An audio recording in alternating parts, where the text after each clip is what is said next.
The platform comes with 50 songs and around 200 track groups that are completely free to play, which is plenty to start out with, and may be expanded to an unlimited number against a small fee through the import functionality, so it is definitely worth considering.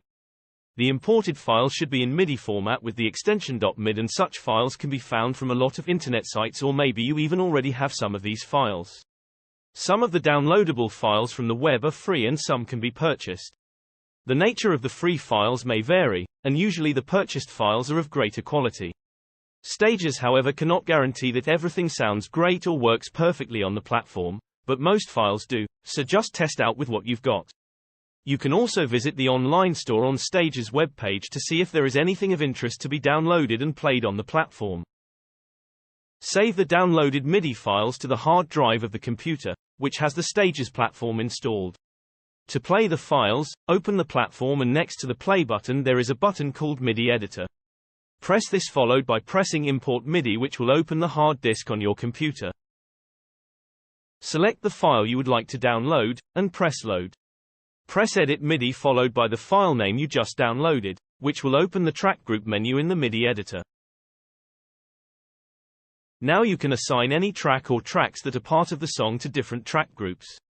Press any track group, which will open the same mixer view that we looked at in episode 4. Decide what tracks you would like to be part of the chosen track group by pressing on the track name, which will then turn light gray. Press back and do the same thing for the next track group. This can be done for one or all groups depending on how many track groups you would like to play or have the tracks distributed into. When ready and you are back in the MIDI editor view, press the back button 3 times and then the play button to move on to player parameter page.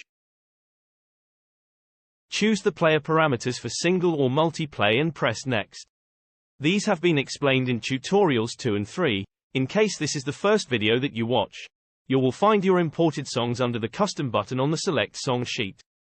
Press the song of choice and pick which track group to play in the instrument drop-down.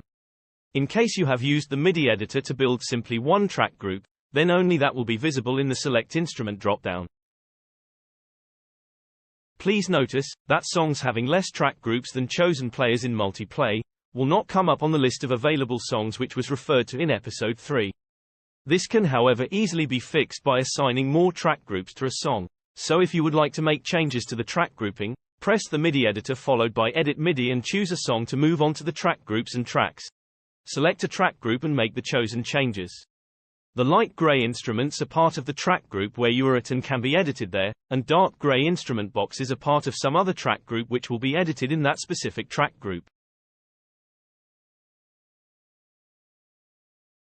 If you would, for instance, like to remove a track from a track group or move the track to another group, press on the chosen light gray instrument, which turns blue and removes the track. Then go ahead and choose it in another group by pressing the track gray. It is recommended that eventual sound adjustments to the songs are not made here, rather through the mixer on the Select Instrument page.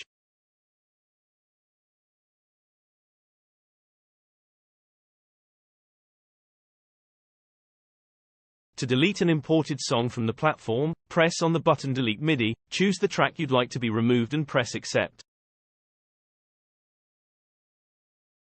To download songs from the store, press on the Store button and on the link that takes you to the web page.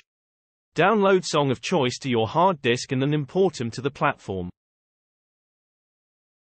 For store songs, the tracks have already been distributed to track groups, so you can immediately start playing after download, and will find the downloaded song under the Store button.